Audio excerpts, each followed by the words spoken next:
जी के भक्त हैं, ये जानते सब हैं, मगर जो देशद्रोही हो उसे पूजा नहीं जाता।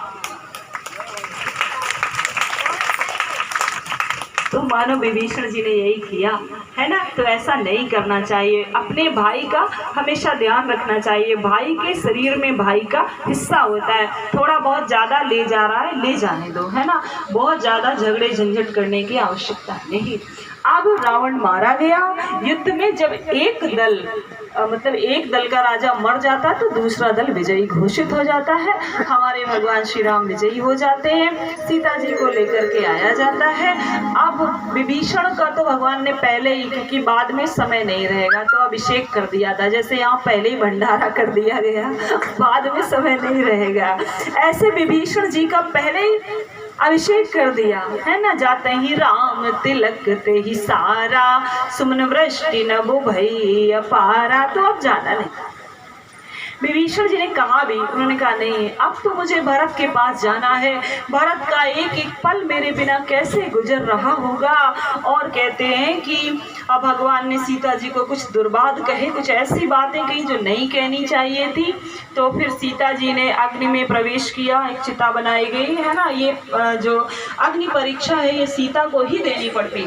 सीता जी ने कहा कि यदि हमने भगवान श्री राम के अतिरिक्त कभी किसी पुरुष का चिंतन स्वप्न में भी ना किया हो तो ये अग्नि मेरे लिए श्रीखंड के समान ठंडी हो जाए, मीन शीतल हो जाए। वैसा ही हुआ। और सीता जी, और ये हुआ इसलिए कि भगवान श्री राम ने सीता जी को तुम पावक को माह करहु निवास अग्नि में तो भेजा था, उन्हीं से वापस ले लिया, इसलिए ऐसा किया। और पुष्पक विमान पर भगवान बैठे हैं और कहते हैं कि इंद्र से कहा कि अमृत बरसा दो।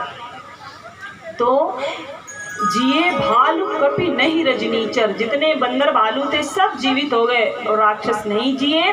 भगवान ने जितनी सेना लेकर आए थे, भगवान की कोई क्षति नहीं, सबको अपने रथ उसमें बिठाया पुष्पक विमान में। और पुष्पक विमान की विशेषता ये है कि उसमें एक सीट हमेशा खाली रहती है और मन की गति से चलता है। आज तक कोई ऐसा विमान बना नहीं बना। तो उसमें भगवान बैठे और विमान वहां से चल देता है।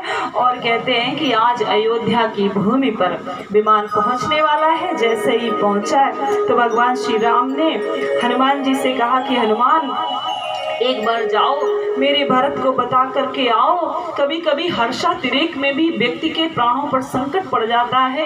व्यक्ति बहुत दुखी हो तो उसका जीवन, लोग कहते हैं उनका हार्ट अटैक हो गया सुन करके, तो इसलिए जाओ भरत को पहले बता कर आओ। हनुमान जी महाराज गए, भरत जी को बताया। क्या कहा कि रिपुरन जीत सुजस सुर गावत, रिपुरन सीता सहित अनुज प्रभु आवत, सीता सहित अनुज प्रभु आवत।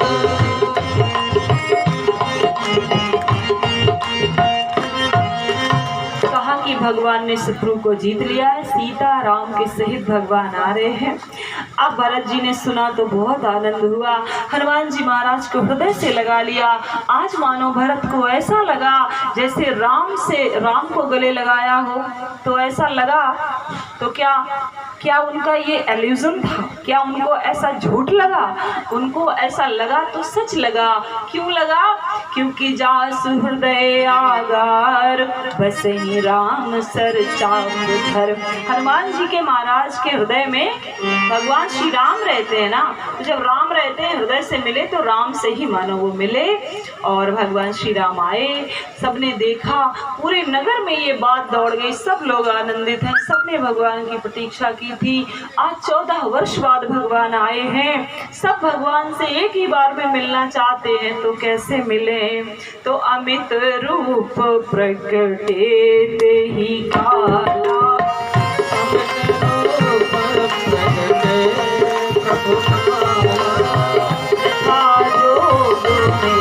सबही कृपाला।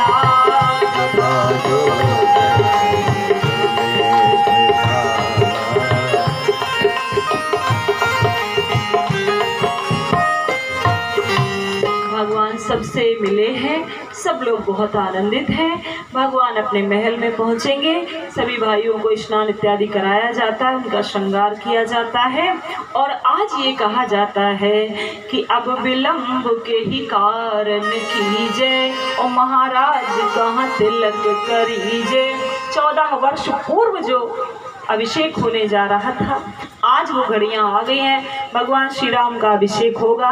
हम उसकी कुछ चौपाइयाँ गाएंगे, उसके 1-2 भगवान के उत्सव के भजन गाए जाएंगे।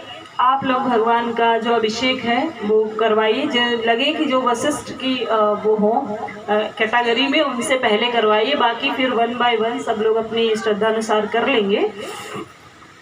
और उसके बाद भी मैं 1-2 बातें कहूँगी, वो भी आप सुन लेंगे। फिर कल के बाद फिर नहीं कुछ कहेंगे। तो आज भगवान का अभिषेक होने जा रहा है।